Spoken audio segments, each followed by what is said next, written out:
Nakita nila yung potential ng team after the playing because Benny scored 41 points lang.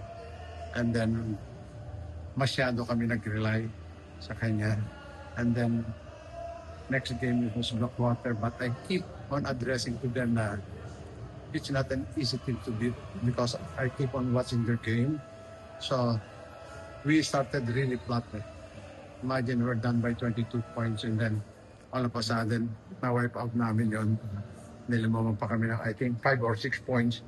Pero kinapos na rin eh. And I think there's a lot of lesson to take regarding that game. Na we cannot blink our eyes dahil although out-rebounded namin sila and then second chance points mas agad. Pero ang importante yung fourth quarter na second chance points nila, yung mga offensive rebound, marami nangyayari doon eh. Kay Andrade, kay CJ Austria, ganyan.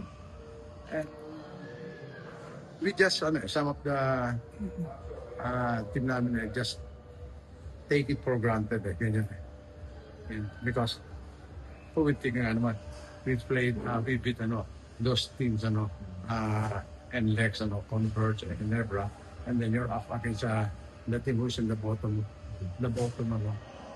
four. Ganun kayo. So, it's a mindset eh.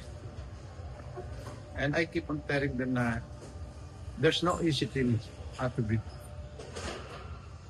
Because sabi ko nga na overwhelmed sila kung panalo sa dahil for me, yung NX is a contender. They thought na it's easy for us to beat Blackwater because they're already one foot nila nandun sa labas eh.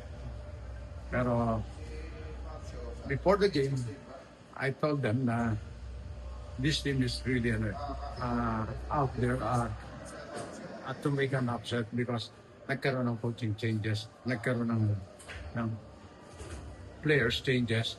So that means their focus is how to win.